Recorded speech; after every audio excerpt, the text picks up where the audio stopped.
भारत जो है वो फर्स्ट सेंचुरी में 33% यानी 1/3 इकोनॉमी पूरे ग्लोब की थी। हम अंग्रेजी पढ़ेंगे तभी विकसित होंगे, इस मिथ को वही मानते हैं जो अपनी ट्रेडिशन को नहीं जानते।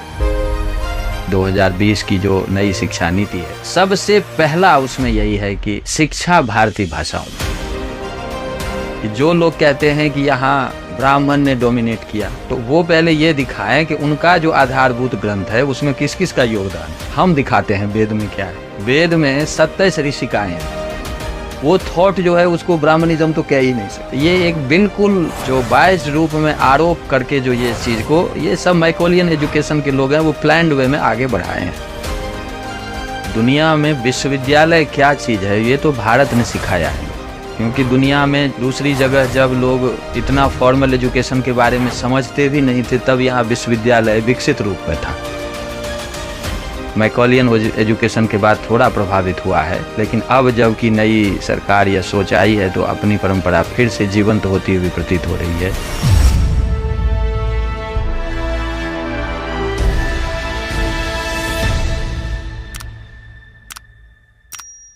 हमारी भारतीय शिक्षा परंपरा में शिक्षा निःशुल्क थी, और निःशुल्क थी तो फिर उसका कौन उसका जिम्मेदार है जो उसके भोजन, उसके रहने सब की व्यवस्था करे। तो इसीलिए अपने यहाँ भिक्षाटन की परंपरा है। भिक्षाटन की परंपरा के पीछे एक बहुत बड़ा साइकोलॉजी है कि बच्चा एक निश्चित समय में कुछ गांव में जाता था और गांव के लोगों को पता था कि इतने बजे बच्चे आएंगे, और वहां उनके पास जो कुछ भी बेस्ट चीज होती थी वो उनको लेकर के खड़े रहते थे द्वार पे। और वो बच्चा लेकर जब आता था प्रतिदिन, तो उसके मन में ये प्रतिदिन एक संस्कार बनता था कि मुझे समाज ने पढ़ाया। अब वो राम हो, कृष्ण हो, कोई भी हो, वो भी उस भिक्षाटन परंपरा से आए। तो बच्चों में जब ये संस्कार बनता है कि मुझे समाज ने पढ़ाया है, और देखा है, अभी टैक्स तो अभी भी हम देते हैं, अभी भी उस टैक्स का पैसा जो होता है वो शिक्षा में जाता है, लेकिन बच्चों में ये डायरेक्टली नहीं जाता कि मुझे समाज पढ़ाया। तो वो जो घर घर जाकर लाते थे, उससे जो उनका संस्कार बनता था, तो वो जब स्नातक बनकर निकलते थे तो उनके मन में ये रहता था कि समाज ने मुझे यहाँ तक बढ़ाया है, इसीलिए समाज के लिए हमें कार्य करना। आज जो हम थोड़ा प्रोफेशनल बनाते जा रहे हैं कि हम इतनी फीस पहले से तय कर देते हैं, तो जो व्यक्ति इतनी फी दे के वो जैसे भी हो, उसके पास हो या कर्ज लेकर करे, लोन की हम बात कर रहे हैं कि हम लोन देंगे तुम पढ़ो, तो वो जो पढ़ के निकलेगा वो समाज उसके सामने नहीं है, उसके सामने वो लोन में लिया हुआ पैसा है, उसके सामने वो पूरी फीस है कि इतनी फीस मैंने चुकाई है और इसका मुझे आगे जो भी है वो उसका चक्रवृद्धि ब्याज समेत हमें लेना है। अपने गुरुकुल की ये भी एक परंपरा थी जो मूलभूत बात में कि वो सरकार से स्वतंत्र, तो वो राजा पर आश्रित नहीं रहते थे, स्टेट पर आश्रित नहीं रहते थे, इसलिए उनकी शिक्षा स्वतंत्र थी। हमारे यूथ को 50 वर्षों से 100 वर्षों से ऐसी सूचनाएं दी गई जो है ही नहीं, और वो नहीं है क्योंकि स्टेट का इन्फ्लुएंस। कि दुनिया में हम कहते हैं ना, रोम है, हम मिस्र है, बड़े बड़े अपने को क्लेम करते हैं कि हम बहुत बड़ी सिविलाइजेशन है, संस्कृति है। मैं कोरिया की भी बात कर रहा हूँ। आज कोरिया में जो यूथ है, यूथ को पता ही नहीं कि जो हम क्या थे। उनका जो शमानिज्म, उनका जो बाद में ताओइज्म या अपने बाद में जो बुद्धिज्म आदि गया है, तो आज बहुत सारे यूथ को पता ही नहीं। 60% से ज्यादा तो वो क्रिश्चियन हो चुके हैं, और क्रिश्चियन हो चुके हैं तो वो बिल्कुल अपनी परंपरा से कट गए। तो बहुत सारी बड़ी बड़ी जो संस्कृतियां हैं वो क्यों नहीं कंटिन्यू कर पा, क्योंकि जब वो स्टेट से इन्फ्लुएंस्ड होते हैं तो वो फिर अपनी ज्ञान को यथावत आगे नहीं बढ़ा पाते।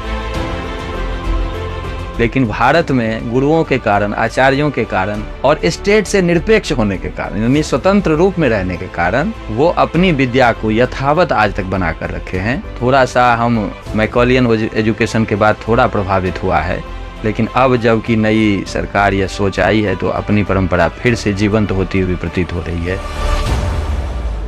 दुनिया में विश्वविद्यालय क्या चीज है ये तो भारत ने सिखाया है लोग, क्योंकि दुनिया में दूसरी जगह जब लोग इतना फॉर्मल एजुकेशन के बारे में समझते भी नहीं थे, तब यहाँ विश्वविद्यालय विकसित रूप में था, इसलिए गुरुकुल सब जगह थे। एक बात तो ये है, लेकिन एक बड़े संस्थान के रूप में जो हमारे यहाँ है वो सबसे पहला तक्षशिला विश्वविद्यालय आता है। अभी वो पाकिस्तान में है, सब रिकॉर्ड पे है ये चीज कि चाणक्य उसी विश्वविद्यालय के प्रोडक्ट थे, और पाणिनि हैं, कुमार जीवक थे जो उस समय सबसे बड़े आयुर्वेद के आचार्य माने जाते थे। आप एक समझें कि एक एक गांव जैसा एक एक विभाग था, और ऐसे सब जितने विषय संभव थे सबके विभाग थे।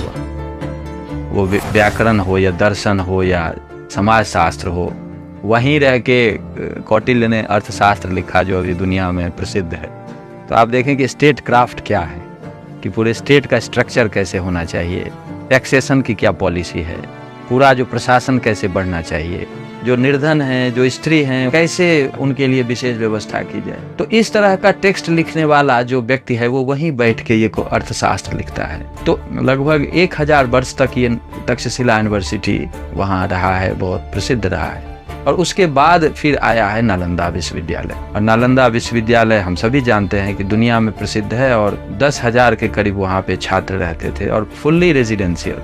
और वहाँ बहुत बड़ा बड़ा पुस्तकालय, कई फ्लोर की बिल्डिंग, और उसके बाद लगभग 1000 के आसपास वहाँ आचार्य रहते थे, और एंट्रेंस एग्जाम के थ्रू एडमिशन होता था, और इसके बाद वहाँ से एक छात्र निकलते थे, और इन विश्वविद्यालयों में दुनिया से लोग पढ़ने आते थे। ये सब रिकॉर्ड पे, और दुनिया से आते थे, पढ़ते थे, और अपने देश जाते थे तो उनको अच्छा पद मिलता था। जैसे आज हम देख रहे हैं कि हम टीचर का जो CV देखते हैं तो कहते हैं कि ये हार्वर्ड से आया या नहीं, या पेंसिल्वेनिया से आया या नहीं, या MIT से आया कि नहीं। तो आज जैसे वहाँ की डिग्री हमारे शिक्षक के लिए एक बहुत बड़ी चीज मानी जाती है, वैसे कभी ऐसा समय था कि भारत से जब डिग्री कोई ले जाता था तो उसको देश में बहुत बड़ा सम्मान मिलता था, और इन सब का उल्लेख सबने किया। तो भारत की जब से संस्कृति और सभ्यता है तब से ज्ञान ही केंद्र में।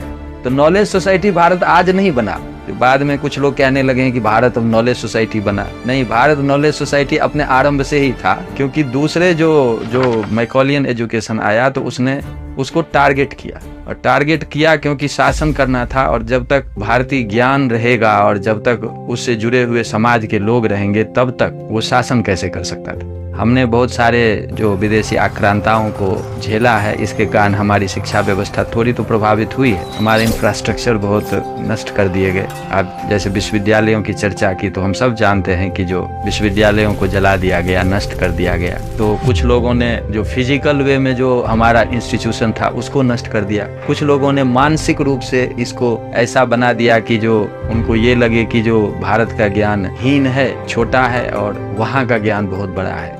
लेकिन अब तो वहीं का एक विश्लेषण आया है कि जो एंगस मेडिसन का की बुक आई है, उसमें भारत जो है वो फर्स्ट सेंचुरी में 33% यानी 1/3 इकोनॉमी पूरे ग्लोब की थी। ये फर्स्ट सेंचुरी AD की बात, और ये 10th सेंचुरी तक रहा है। जब से विदेशी आक्रांता आए हैं तब से ये डिक्रीज करना शुरू किया है। तब भी 16वीं शताब्दी तक लगभग 23-24% थी इकोनॉमी दुनिया की। तो आप बताएं कि जब तक हम अपनी भाषा, अपने ज्ञान, अपने में ट्रेंड रहे हैं और सब काम करते रहे हैं, तब तक दुनिया की कम से कम 16वीं शताब्दी तक 1/4 इकोनॉमी हम थे। और जब अंग्रेज आए यहाँ तो जाते समय वो 3% के आसपास इकोनॉमी छोड़ गए, तो हम 23% से 3% पे आ गए, और अब हम स्ट्रगल कर रहे हैं कि जो हम और ज्यादा आगे बढ़ें और ज्यादा आगे बढ़ें।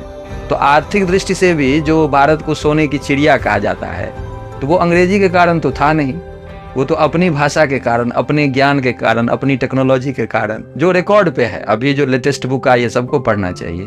तो इसलिए ये जो एक मिथ हम बना के रखे हैं कि हम अंग्रेजी पढ़ेंगे तभी विकसित होंगे, तो वो यही मिथ, इस मिथ को वही मानते हैं जो अपनी ट्रेडिशन को नहीं जानते। दुनिया का एकमात्र ग्रंथ वेद है जिसमें समाज के सभी लोगों का योगदान है, स्त्रियों का योगदान है। दुनिया का एक ग्रंथ दिखाएं जिसकी रचयित्री स्त्री हो, एक भी दिखा दे कोई। जो लोग कहते हैं कि यहाँ ब्राह्मण ने डोमिनेट किया, तो वो पहले ये दिखाएं कि उनका जो आधारभूत ग्रंथ है उसमें किस किस का योगदान है। हम दिखाते हैं वेद में क्या है। वेद में 27 ऋषिकाएं हैं, और ऐसे 27 नामों की सूची बृहद संहिता में दी हुई है। आज भी उन ऋषिकाओं के मंत्र वेद में है, आज भी उसका अध्ययन अध्यापन चलता है। और बाकी आप सब जानते हैं कि जो मैत्रेयी थी, गार्गी थी, वो ब्रह्मज्ञानी थी, वो उनको उस रूप में दर्जा प्राप्त।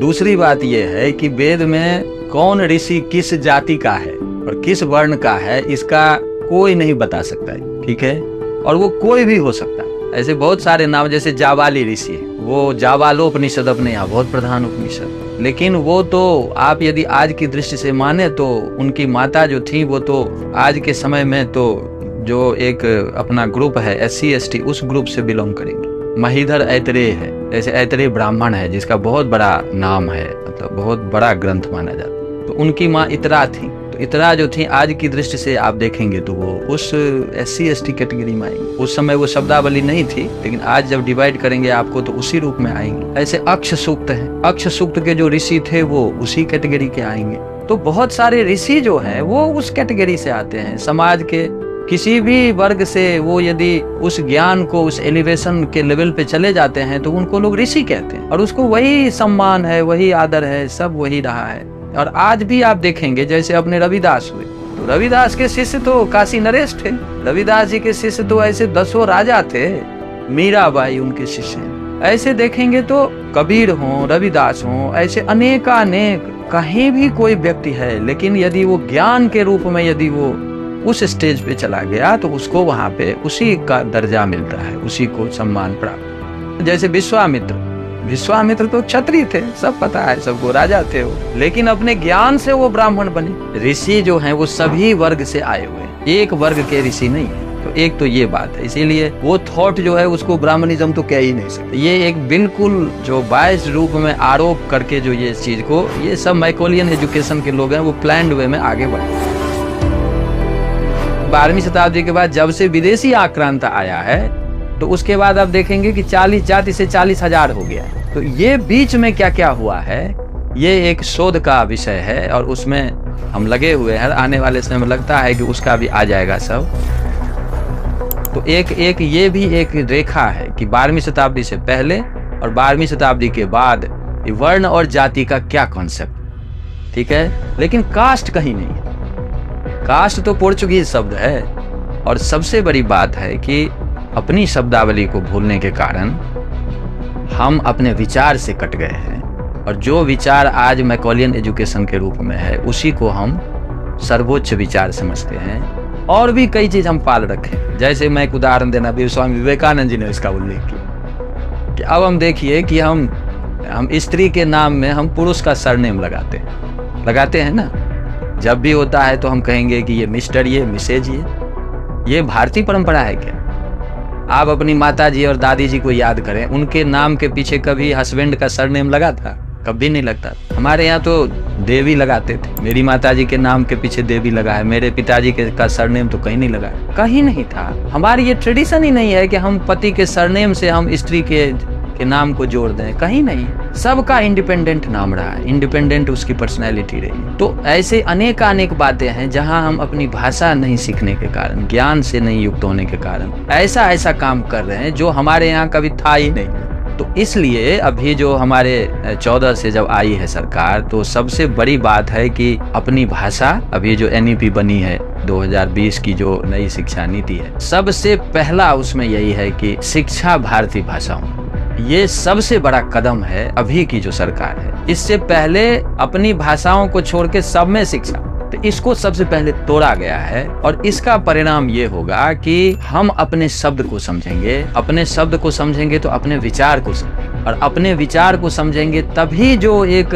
होलिस्टिक, जिसको अंडरस्टैंडिंग कहते हैं, उसके आधार पर आगे बढ़ सकते हैं। अदरवाइज यदि हमने समय पे यदि नहीं निर्णय लिया तो ऐसी अनेकानेक विकृतियों को हम समाहित करते चले जाएंगे, और अंत में वही कोरिया की तरह, दूसरे देश की तरह पता ही नहीं चलेगा कि हम क्या थे।